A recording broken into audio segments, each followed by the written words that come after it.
Dans ma dernière vidéo, j'ai décidé de vous faire mon top 16 de l'état des forces dans la Ligue nationale en vue des playoffs. Et aujourd'hui, avec le restant des 16 équipes, je vous fais mon mock draft à environ 3 mois du repêchage. Et pour découvrir l'ordre, j'ai utilisé le site du simulateur de la loterie Tankathon. Et je vous le montre à l'instant, l'autre que j'ai eu, le Canadien qui gagne le choix de le premier au total et qui monte d'un rang. On a ensuite les Devils du New Jersey qui montent de 2 rangs pour obtenir le deuxième au total. Ensuite, on a l'Arizona qui descend de 2 positions pour avoir le troisième au total. Et le Kraken qui descend d'une position pour avoir le quatrième au total. Le reste de l'ordre reste exactement le même. Donc, la loterie a été faite en vue d'avant le match Winnipeg contre Canadien. Donc, ça se peut qu'avec les résultats qu'il y a eu hier soir, ça change vu que je tourne la vidéo en avance. Donc, pour commencer, on va y aller en ordre comme un vrai repêchage. Et avec le premier choix au total, le Canadien de Montréal repêche Shane Wright. Shane Wright joue présentement pour les Frontenacs de Kingston dans la OHL. Un centre mesurant 6 pieds 1, 187 livres, un droitier. Depuis longtemps, il est considéré comme le premier. Cette année, il y a eu quelques questionnements, surtout au début de la saison. Savoir s'il devait garder son numéro 1. C'est sûr qu'à son année exceptionnelle en tant que jeune de 15 ans, il avait obtenu 66 points en 58 games. L'année dernière, à cause de la COVID, la OHL a joué aucune game. Et cette année, avant le World Junior, il avait 30 points, donc 11 buts, 19 passes en 22 games, ce qui est bon pour la majorité des draft players. Mais pour un numéro 1, on avait quelques questionnements. Cependant, depuis qu'il est revenu à Kingston, en 36 games, il a 20 buts, 43 passes pour 63 points en 36 games, ce qui est clairement des chiffres de numéro 1. Wright possède tous les attributs qu'une organisation cherche pour un centre numéro 1 dans son organisation. C'est un patineur très efficace qui est solide sur ses patins. C'est pas le meilleur patineur de la QV, mais c'est un joueur qui me fait un peu penser au coup de patin de Sidney Crosby. Il est stable sur ses patins. Il est dur à faire tomber. Sinon, au niveau de la défensive, il est très fiable. Il pense la game à un autre niveau. Il sait se placer pour couper les zones de passe. Sinon, offensivement, encore une fois, c'est pas le plus créatif, mais il est efficace, il fait les bonnes passes, se positionne correctement. Il y a beaucoup de comparaisons avec Patrice Bergeron, mais je trouve personnellement que c'est un mélange entre Patrice Bergeron et John Tavares. Au deuxième rang, j'ai les Devils du New Jersey qui repêchent le Slovaque, l'ailier gauche, Juraj Slafkowski. Slafkowski a déjà la shape pour jouer au niveau des adultes, mesure 6 pieds 4, 218 livres, tire de la gauche. Il a commencé sa saison dans les rangs juniors en Finlande, donc les moins de 20 ans, où est-ce qu'il a amassé 18 points en 11 games avant d'être promu dans la Liga, qui est la première ligue finlandaise. Avec l'équipe TPS, il a amassé 10 points en 31 rencontres. World Junior, je le trouvais déjà très intéressant. Il y a eu quelques bonnes chances. Il n'y a eu aucun point en 2 games. Mais c'est vraiment au niveau des Olympiques qu'on a vu le joueur se développer. 7 buts en 7 games. C'est tout qu'un marqueur naturel. Slafkowski n'est pas pour moi le deuxième choix, mais selon moi, les Devils vont y aller selon leurs besoins, ce qui est un left-winger, puisqu'on a déjà au centre Isher et Hughes, tandis qu'à la défensive, on vient de repêcher l'année dernière Luke Hughes et on vient de signer Dougie Hamilton. Donc, on a besoin d'ailiers pour venir complémenter nos 2 premiers choix au total. Et Slafkowski amène exactement ça. Avec son gros gabarit, il est capable de protéger la rondelle. C'est aussi un excellent joueur avec une bonne vision. Il sait comment créer des chances pour ses teammates. Il sait comment se placer pour utiliser son excellent tir. Donc, pour moi, c'est le choix logique pour les Devils. Au troisième rang, j'ai les Coyotes de l'Arizona qui repêchent le Slovaque, encore une fois, Simon Nemec. Le jeune Slovaque de 6 pieds 1, 192 livres, est un défenseur droitier qui joue présentement dans la top ligue slovaque pour le HK Nitra. Et en 39 rencontres, il a eu 26 points. Présentement, au moment où on se parle, en playoff, il a 6 points en 7 games et aide son équipe à continuer tout simplement sa run de série. Pour moi, ce choix-là fait amplement de sens puisque du côté des Coyotes, on veut le meilleur joueur disponible. Et ça la donne bien que ce soit un défenseur, surtout avec le fait que les rumeurs envoient Chychrun ailleurs. On va avoir besoin d'un nouveau QB potentiel et c'est exactement ce que Simon Nemec apporterait aux Coyotes. Au quatrième rang, j'ai le Kraken de Seattle qui repêche le jeune américain Logan Cooley. Selon plusieurs, Cooley ne possède pratiquement aucun défaut, à part peut-être mesurer 5 pieds 10, mais dans la Ligue nationale moderne, ça change plus ou moins grand-chose. C'est un excellent patineur, un joueur créatif. C'est un joueur beaucoup plus dynamique que Wright, peut-être moins efficace. Il va peut-être faire plus de points que Wright dans sa carrière. Ça me surprendrait pas. Mais pour moi, le Kraken va aller chercher un excellent centre encore. Un bon combo avec Matthew Beniers. Pour moi, s'il glisse là, c'est principalement à cause que les Devils ont besoin d'un ailier et que Simon Nemec est le deuxième meilleur prospect pour moi dans ce draft-là. Cooley, la seule affaire qui me fait hésiter, à un certain moment, il pouvait quasiment considérer se battre contre Wright pour le premier au total. Mais plus on a vu avancer dans la saison, plus j'avais l'impression qu'il était peut-être à un autre niveau. Il essayait beaucoup trop de trucs pas nécessaires. Et pour moi, s'il reste encore NCAA, ça pourrait peut-être être une année perdue dans son développement. On l'a vu prendre des décisions ou essayer des plays que les probabilités de réussite sont très très bas.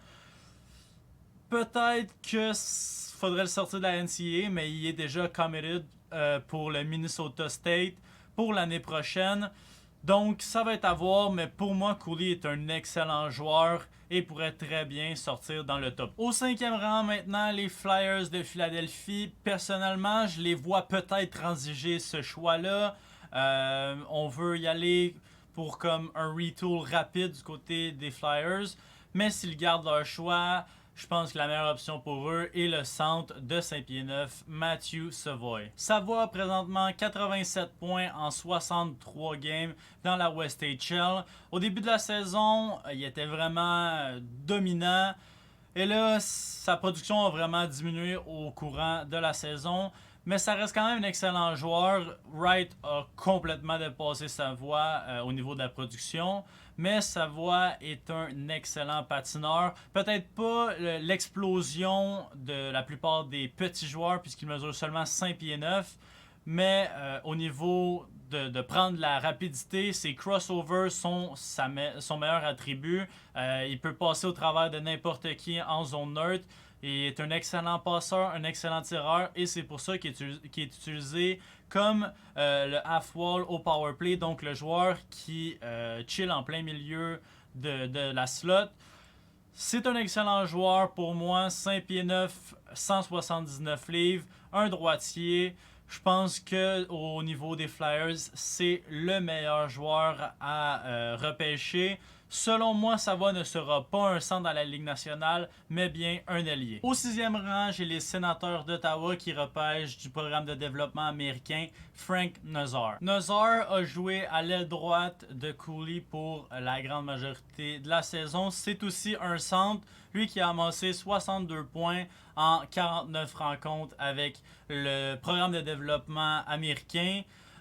Au contraire de Cooley qui, je crois, a perdu un peu des plumes au courant de la saison, Frank Nazar a fait que s'améliorer au courant de la saison. C'est un excellent patineur, un excellent tir. Oui, il est 5 pieds 10, mais c'est tout qu'un travaillant. Défensivement, avec Cooley, il avait la plupart des missions défensives aussi. Au septième rang, j'ai les Blue Jackets de Columbus qui repêchent le Tchèque David Jiříček. Certaines personnes, comme Elite Prospect, placent Jiříček même jusqu'à être deuxième au total devant Nemec. Mais pour moi, Nemec reste quand même le meilleur défenseur de ce draft-là. Jiříček est un défenseur peut-être plus complet, 6 pieds 3, 190 livres. C'est un bon two-way defender. Pour moi, son gabarit, c'est vraiment un de ses grands attributs. Il va faire la grosse mise en échec, il va être capable de box out les joueurs en avant de son filet. Il a juste son patin. Son patin est quand même très bon, très mobile, mais j'ai l'impression que ses genoux vont casser à chaque fois qu'il patine.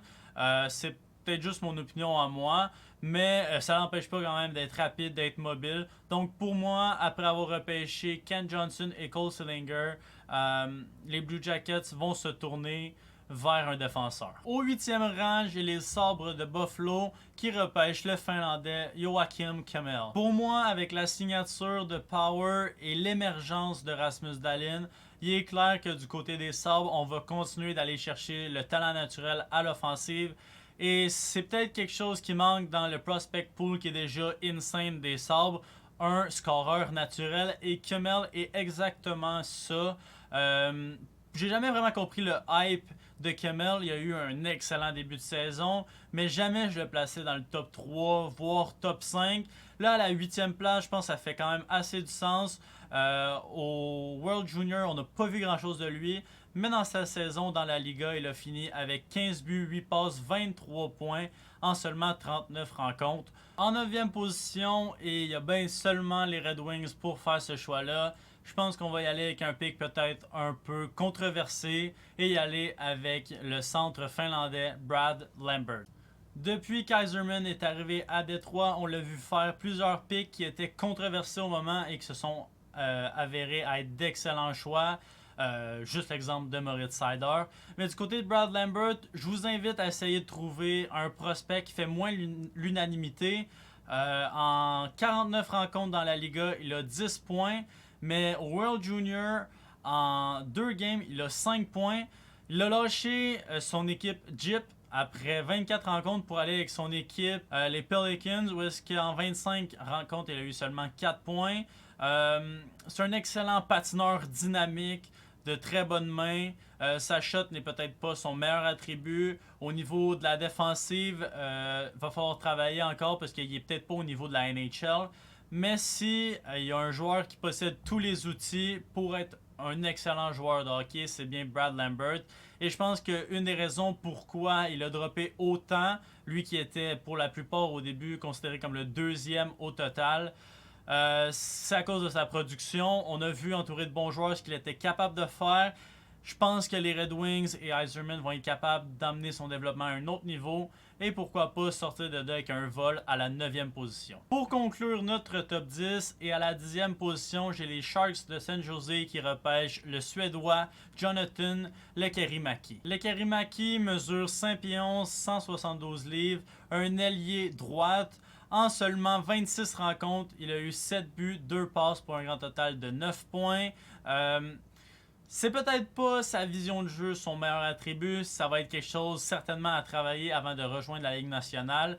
Mais au niveau de ses mains et de sa shot, c'est probablement ses 2 plus grands attributs. Et c'est pour ça que je pense que du côté des Sharks, ça va être un excellent ajout à notre prospect pool. À la 11e position, j'ai les Ducks de Anaheim qui repêchent du programme de développement américain Cutter Gauthier. Cutter Gauthier a amassé 53 points en 46 rencontres cette année.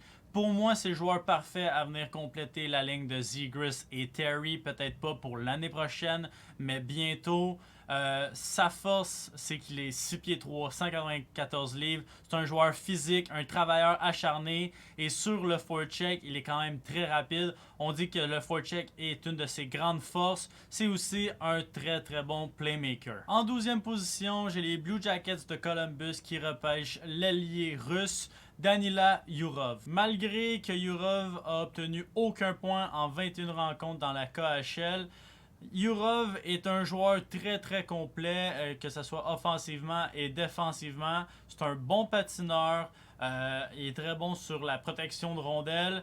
Aussi, sa lecture du jeu, on dit que c'est une des meilleures de ce draft-là. Oui, il n'a obtenu aucun point dans la KHL, mais c'est principalement comme on les connaît à cause de très peu de temps de jeu. Sinon, au niveau junior, au courant de l'année, il a obtenu 36 points en 23 rencontres. Et pour moi, on est allé chercher un défenseur qui est sec avec notre premier pick du côté des Blue Jackets. Maintenant, on va pouvoir aller chercher un winger. Et c'est un left winger qu'on va obtenir avec Danila Yurov. Au 13e choix total, les Islanders repêcheraient Isaac Howard. Pour moi, du côté des Islanders, on a un excellent top 3 avec Pelech, Pollock et l'émergence de Dobson. Donc on va se tourner du côté d'un attaquant et pourquoi pas un ailier gauche avec Howard. Lui qui est devenu un peu plus un playmaker cette saison en jouant avec Cooley et Nazar, c'est un peu normal. Mais ça a toujours été un joueur qui utilisait sa shot.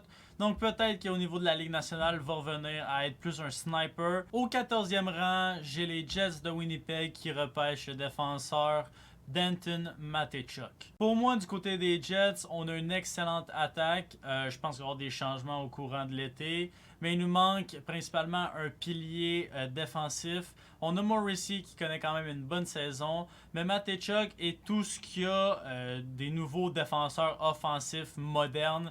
5 pieds 11, 187 livres, défenseur gaucher. C'est un très bon défenseur offensif, mais défensivement, il sait aussi comment se placer, comment défendre le rush. Peut-être pas le joueur le plus physique, mais défensivement, il peut être très très fiable. Au 15e rang, j'ai les Canucks de Vancouver qui repêchent le 3e Slovaque de cette QV Insane pour la Slovaquie, Philippe Mesar. Le Slovaque a peut-être pas le niveau de Nemec ou de Slavkovski, mais pour moi, il peut devenir un top 6 dans la Ligue nationale. C'est un joueur qui peut très bien jouer dans les 3 zones encore.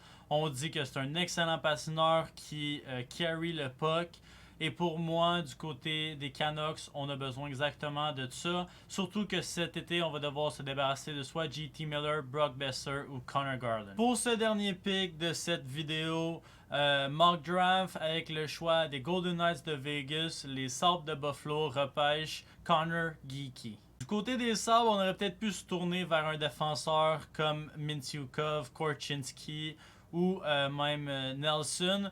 Mais selon moi, on a déjà Power et Dallin qui sont des défenseurs à caractère offensif, qui peuvent jouer des deux bords. Mais on n'ira pas chercher un joueur qui va pouvoir devenir un spécialiste du power play quand on a déjà ces deux joueurs-là. Donc, je pense que du côté des Sabres, on va y aller avec Connor Geekie, qui est peut-être un peu un guess. Mais selon moi, s'il est bien développé, il pourrait être un excellent top 6, top 9 dans la Ligue nationale. C'est ce qui conclut cette vidéo. Je tiens juste à faire un petit rappel que c'était pas nécessairement mon ordre personnel de 1 à 16 de qui est le meilleur pick, mais plus qui je crois que chaque équipe va repêcher selon leur façon de repêcher, selon leurs besoins. Je vais faire une autre liste dans les mois à venir, vraiment, où est-ce que je vais ranker de 1 à 20 environ. Si on était le Kraken ou si on était l'Arizona, où est-ce qu'on a besoin de tout. Sinon, avant le repêchage, je vais vous faire encore un mock draft. Donc, si vous aimez tout ce qui a trait au repêchage et au prospect, abonnez-vous parce que je vais faire aussi des vidéos sur certains prospects en particulier. Sinon, c'est tout pour moi. Dites-moi les joueurs que vous auriez repêchés, si vous étiez une telle équipe ou une telle équipe. Sinon, je vous dis à la prochaine tout le monde. Ciao, bye.